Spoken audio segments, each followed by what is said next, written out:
Olá, estou aqui de novo e nós vamos falar agora sobre redação.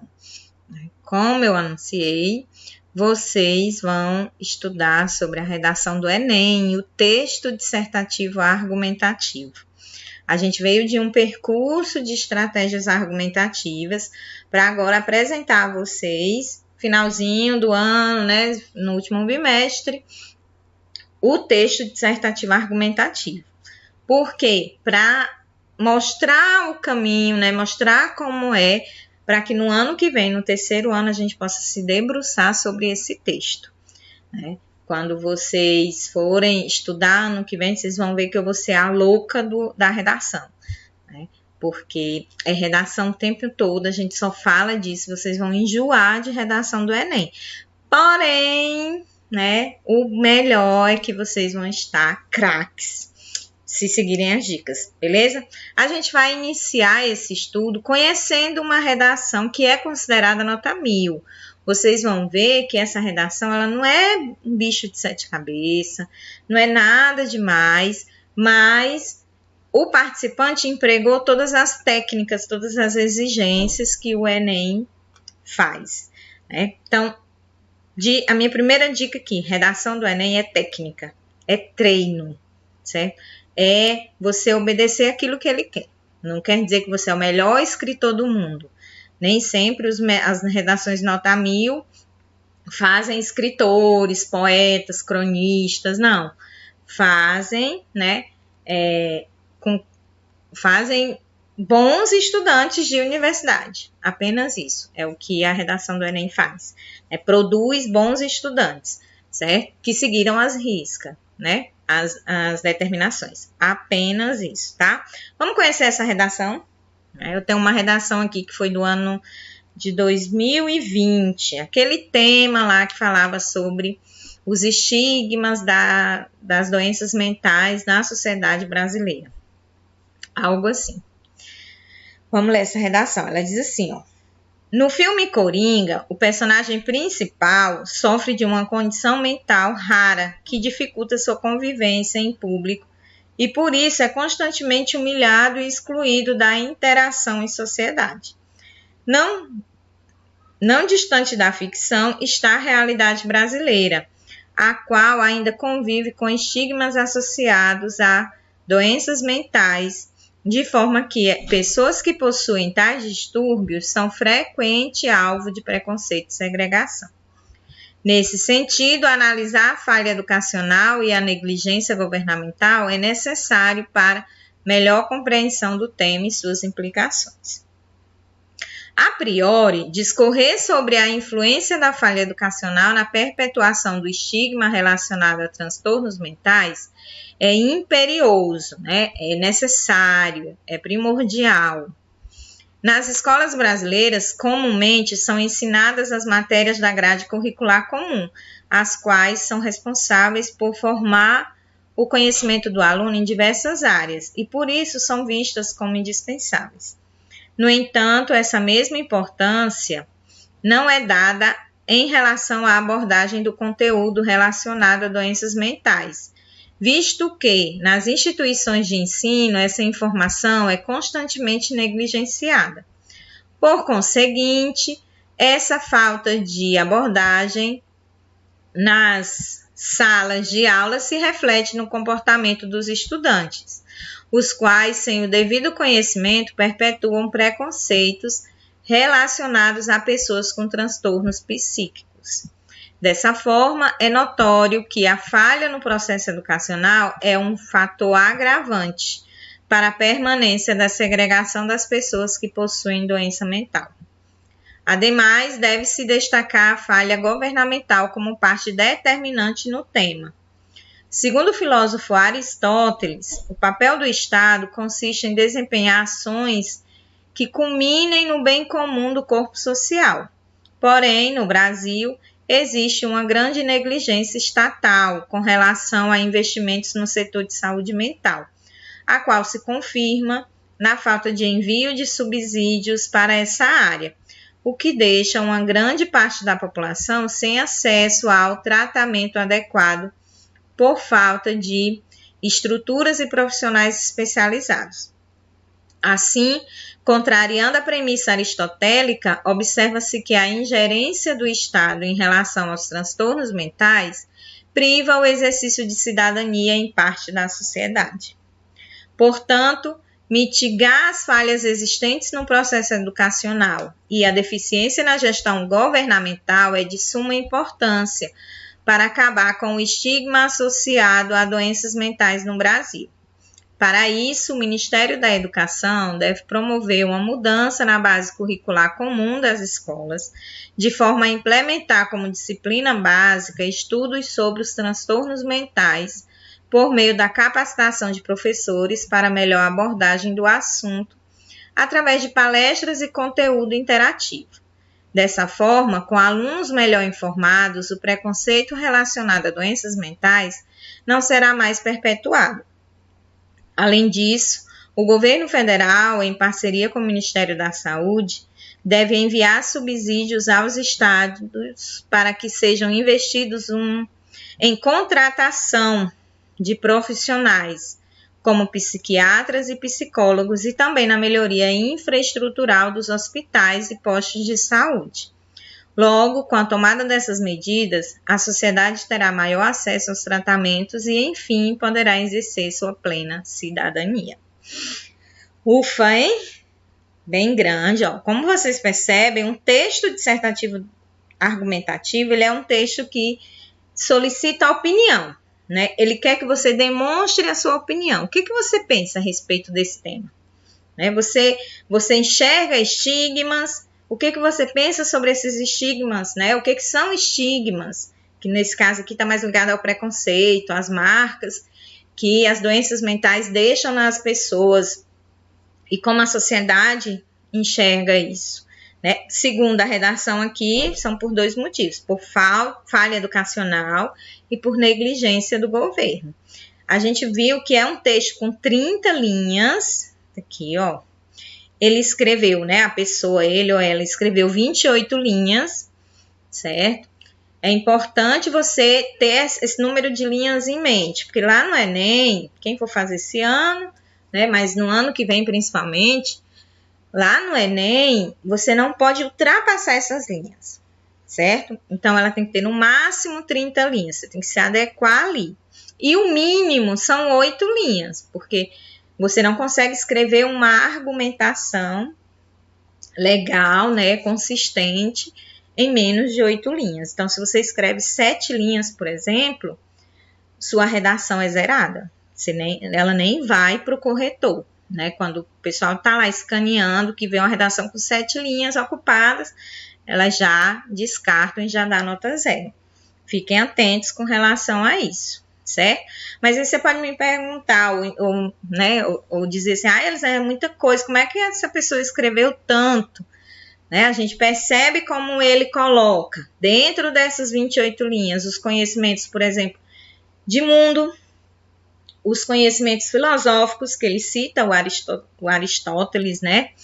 E a forma como ele escreve, sempre embasando o seu argumento, sempre reforçando o seu argumento, para provar que a tese dele está ali sendo discutida, que ele não foge do caminho que ele pensou, né, para o texto. O projeto de texto dele é bem estruturado, e nós vamos estudar sobre esse projeto de texto também. Eu também quero dizer que vocês quem acompanhou a leitura, deve ter percebido alguns errinhos, né? Ele, por exemplo, aqui na linha 26, ele escreveu em contração, que na verdade ele queria dizer em contratação de profissionais. Porém, esse erro aqui não tira o 1000 dele, certo? Um texto nota 1000, ele pode ter no máximo 2 erros ortográficos, 2 erros, por exemplo, de vírgula. Não pode ter 2 vírgulas, mas pode ter uma vírgula e um acento, um erro desse mais uma vírgula, que é o caso desse texto aqui. Outra coisa importante de se falar é que essas marcações que ele fez para indicar o erro nas linhas 9 e 10, também não tira o 1000 dele, certo? Se fizer direitinho, você vai. O Enem, ele é até bem generoso com os participantes. tá bom? O texto que você leu tem todas as exigências, né, para cumprir aí o 1000, para ganhar o 1000, certo? O Enem, ele te cobra, depois você vai ler esse material que eu vou mandar para você. Ele te cobra 5 competências. Em cada competência você pode atingir até 10 pontos, até 200 pontos, desculpa, né? Então, quando você atinge 200 pontos, em cada competência, que são 5 somadas, fica aí a nota 1000. Eu só tirei 960. Isso quer dizer que em alguma das competências você não alcançou os 200 pontos. Outra coisa importante a saber é que essa nota 200, ela se divide em 5 níveis. Nível 0, às vezes 6, né? 0, 1, 2, 3, 4, 5. Ou então, nível 1, 2, 3, 4, 5. Cada nível corresponde a 40 pontos. Então, se eu estou lá no nível 1, eu tenho 40 pontos. Se eu estou no nível 2, eu tenho 80, né? Nível 3, 120. Nível 4, 160. E nível 5, 200 pontos. E aí, ele vai somando a cada competência para fazer os 1000. Quais são essas competências, Alessandra? As competências são: competência 1 demonstra domínio da norma padrão. Então, você tem que saber fazer as palavras direitinho, escrever, ortografia, acentuação, separação silábica, concordância verbal, uso do hífen, concordância nominal, regência verbal. Então, tudo aquilo que a gente já estudou, o emprego das orações subordinadas e tal, os advérbios, os adjetivos, os substantivos. Tudo isso que a gente estudou na gramática vai ser verificado aqui na competência 1, certo? Para você ter 200 pontos aqui, você tem que fechar. Ou então ter no máximo 2 errinhos aqui. Mais do que isso, você já desce por 160. Na competência 2, ele vai avaliar o tema. Se você é capaz de atingir o tema, né? Se você falou sobre aquilo que o tema pediu. Então, ele avalia se você escreveu um texto dissertativo argumentativo, se você escreveu dentro do tema, falou sobre tema mesmo, não falou, por exemplo, só sobre saúde mental, mas falou sobre as doenças, né? Sobre o preconceito que existe em cima das doenças. Tinha que falar sobre isso. E também, ele avalia se você é capaz de colocar as outras áreas do conhecimento dentro do seu tema. Vincular isso. Então, são 3 aspectos que a competência 2 avalia. O tema, se você escreveu dentro do tema, se você escreveu um texto dissertativo argumentativo e se você colocou outras áreas do conhecimento, como, por exemplo, aqui foi a filosofia, né? A terceira competência fala sobre o projeto de texto, certo? Você escreve um projeto de texto, por exemplo, lá na introdução, a gente viu que a introdução dele falou, ele apresenta o tema e ele diz que o problema está na falha educacional e na negligência estatal. No segundo parágrafo, ele falou da falha educacional. No terceiro parágrafo, ele falou da falha, da negligência governamental, não é? Porque ele já apontou lá em cima. Então, ele constrói um caminho. Percebam esse caminho que ele constrói e ele fecha na conclusão com as soluções para resolver essas 2 falhas, né? A educacional e a governamental. Entenderam? Então, isso é avaliado na competência 3.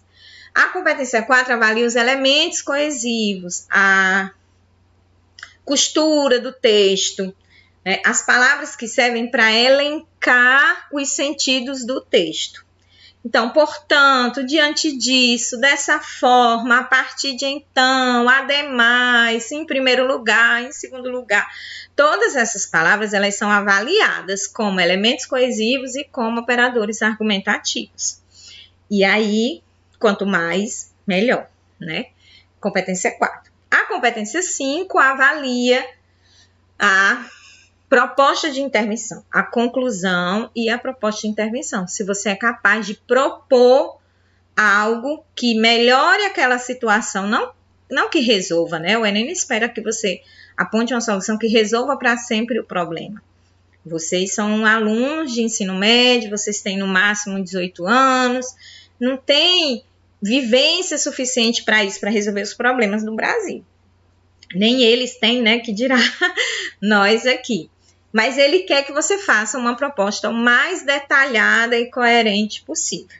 E aí ele avalia essa proposta, né, que eu já adianto aqui, tem que ter aí de 5 elementos. Quem vai fazer, o que vai fazer, como vai fazer, através de quê, por meio de quê, para que vai fazer, com qual finalidade, com qual objetivo, e um detalhamento, que é uma justificativa, uma informação a mais sobre um desses 4 elementos. Isso é, a grosso modo, o que o Enem avalia. Aí, Elisângela, é tanta coisa, é muita coisa, mas vocês vão ver com cuidado, né? Vocês vão ver com bastante tempo cada uma dessas competências, vão escrever muitas redações e vão chegar no Enem do ano que vem para receber o 1000, isso eu garanto, certo? Então, outra coisa importante e que a gente vai ver detalhadamente aqui nesta aula são as partes, né? Lá na competência 2, ele avalia se você escreve um texto dissertativo argumentativo. E um texto argumentativo, dissertativo argumentativo, ele se compõe de 3 partes. A introdução, o desenvolvimento e a conclusão. Então, se você escreve um texto com introdução e conclusão, não desenvolve o texto, você já vai ter uma nota bem pequena. Se você escreve um texto só de conclusão, sem introduzir, ou só faz a introdução, ele vai avaliar cada parte que você colocou e vai lhe dar a nota, né? Tem uma tabelinha que os avaliadores seguem para dar essa nota, certo? E aí, eu quero mostrar para vocês, dentro desse texto, quais são essas partes, né? Que foram vistas aqui, ó. Nós temos nessa parte aqui, como é que se estrutura um texto dissertativo argumentativo para o Enem? A gente, professor, recomenda que se faça isso em 4 parágrafos. Um parágrafo de introdução, né, como está aqui, marcado em verde. 2 parágrafos de desenvolvimento, certo? Tá aqui, ó, 2 parágrafos de desenvolvimento, né, que eu falei que no segundo parágrafo ele falou da falha educacional, no terceiro parágrafo ele falou da falha governamental, que ele chamou lá em cima de negligência, né? Então, ele já trocou aqui o nomezinho para não ter repetição. E no último parágrafo ele fez a conclusão. Tá? A gente recomenda que isso seja feito assim, para que o projeto de texto seja bem estruturado. Elisângela, se eu colocar a conclusão lá no primeiro parágrafo, se eu começar a redação com a proposta de intervenção, o que acontece? Vou levar 0? Não, mas o seu projeto de texto provavelmente vai ser comprometido. Então, a recomendação é que você escreva uma introdução, 2 desenvolvimentos e uma conclusão. Distribuído isso aí em 30 linhas, né? Dá 7 linhas, 8 linhas mais ou menos para cada um, certo? Para cada parágrafo. Vamos conhecer cada partezinha dela. A introdução, né, ela tem 2 funções básicas. Quando eu não sei começar um texto, como é que eu começo um texto? Cumprindo essas 2 funções. Primeiro, você apresenta o tema, faz lá... eu vou ter que falar de doenças mentais. Como é que eu vou falar de doenças mentais? A partir de quê? Né? Primeiro, eu tenho que ter a palavra doença mental lá para referenciar, mas eu preciso saber como apresentar esse tema. E aí eu posso fazer com uma contextualização histórica, com um dado estatístico, né, com uma conceitualização, que é quando você traz um conceito para explicar o que vai falar, certo? E aí você indica a tese. Depois que você apresenta o texto, como, por exemplo, uma retomada histórica, você indica a tese. Por que isso acontece? Qual é a sua opinião sobre isso? Né? Na sua opinião, por que isso acontece? É a tese, certo? Cumpriu essas 2 funções básicas, beleza, já parte para o desenvolvimento. Vamos ver que lá no parágrafo que a gente leu, ó, ele cumpre isso bem direitinho, né? Ele faz uma apresentação do tema a partir de um objeto cultural, que é o filme, que é muito bacana você fazer isso, porque você já traz para dentro da sua redação uma outra área do conhecimento, né? Que é a cultura, que é a área cinematográfica, você pode trazer da literatura também. Então, ele diz, no filme Coringa, o personagem sofre de uma condição mental. Ele apresenta, ele diz o que acontece lá no filme Coringa. Não distante da ficção está a nossa sociedade. Então, aqui também acontece, né? Então, ele apresenta o tema a partir do filme Coringa. E aí, ele coloca a sua tese. Nesse sentido, analisar a falha educacional e a negligência é necessário para compreender essa temática, certo? Então, como vocês veem, em vermelho está a apresentação do tema, que ele faz por 2 caminhos, né? Primeiro ele faz uma referência cultural, depois ele faz o comando da proposta. Ele traz o comando da proposta dentro da frase dele, do texto dele. E depois, em verde, ele coloca a sua tese, né? Mas o que é tese, Elisângela? Tese é a sua opinião, é aquilo que você pensa sobre, né? É o que você quer falar, certo? É o seu ponto de vista aqui. E essa tese, ela pode ser apresentada tanto por afirmações positivas, né, quanto por negativas, certo? No exemplo da redação, né, a tese de entender as implicações, as causas do problema do preconceito com as doenças mentais é fundamental. E isso ocorre por 2 argumentos, que é a falha educacional e a negligência governamental, né? É com base nesses 2 aspectos que o desenvolvimento vai apresentar seus argumentos, traçando aí o percurso do texto que vai ser avaliado na competência 3, tá certo? O desenvolvimento é aquela parte em que os argumentos são explicados, justificados, né? Apresentando-se referenciais literários, estatísticos, culturais, filosóficos.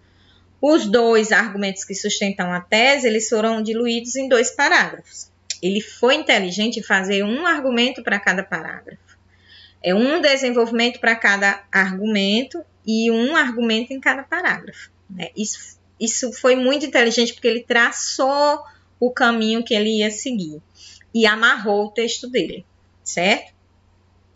Então, a gente vê aqui, né, no desenvolvimento 1, a falha educacional e no desenvolvimento 2, a argumentação sobre a negligência governamental, certo? E aí, ele constrói essa argumentação com os elementos coesivos, por exemplo, ele coloca ademais, a priori, dessa forma, por conseguinte, porém, segundo, observa-se que, a qual, o que deixa, assim, ele vai o tempo todo costurando esse texto com elementos coesivos, né? O que é muito bacana, pessoal, e que garante a nota 200 aqui também na competência 4, certo? E aí, a conclusão, né, é uma parte importante porque ela carrega 2 funções também. Lembrem-se que na introdução se carrega 2 funções, que é apresentar o tema e indicar a tese. Lá na conclusão, você também tem 2 funções, que é retomar e fechar a discussão, né? Fechar. Diante disso, o que eu penso? Fecha ali, resume o que você falou, retoma o objeto cultural que você colocou, retoma a citação filosófica, fecha a discussão e apresenta uma solução, né? Então, são 2 funções, fechar a discussão e apresentar a solução. No nosso exemplo, ele fecha, né, assim, portanto, mitigar as falhas existentes no processo educacional e a deficiência na gestão governamental é de suma importância para acabar com o estigma associado a doenças mentais no Brasil. Para isso, aí ele começa a apresentar a solução, certo? O Ministério da Educação, quem vai fazer? O Ministério da Educação deve promover uma mudança na base curricular comum das escolas, Aí eu tenho aqui a ação, de forma a implementar como disciplina básica estudos sobre os transtornos mentais por meio da capacitação de professores. Essa explicação de como colocar essa mudança na grade, ela é considerada um detalhamento, é uma explicação da ação, certo? E aí, de forma para melhor abordagem do assunto para melhor abordagem do assunto, é objetivo, né? Então, é finalidade. Aqui eu já tenho o quarto. Através de palestras e conteúdo interativo. O modo. Como vai ser feito? Então, eu já tenho aqui 5 elementos. Ele já garantiu. Até aqui na linha 25, ele garante os 200 pontos na competência. Essa, pessoal, é a competência mais fácil de você garantir 200 pontos. É quando você aprende o AMED, que é a técnica do AMED, que eu vou ensinar a vocês, você garante 200 pontos rapidinho nessa competência aqui, certo? Ele coloca outra proposta, né? Além disso, o governo federal, em parceria com o Ministério, deve enviar subsídios aos estados para que sejam investidos em contratação de profissionais, como psicólogos e psiquiatras, e também na melhoria infraestrutural dos hospitais e postos de saúde. Logo, com a tomada dessas medidas, aí ele coloca no balaio as duas propostas, a sociedade terá um maior acesso aos transtornos e, enfim, poderá exercer sua cidadania. É um objetivo, né? É uma finalidade para as duas propostas. Então, ele já garante aqui os 200 pontos nessa competência tranquilamente com esse formato. Uma das melhores técnicas para você aprender a fazer redação é ler redação nota 1000. Conseguir enxergar as técnicas que eles usaram para formar a sua redação, o seu texto nota 1000, né? Aqui eu vou explicar.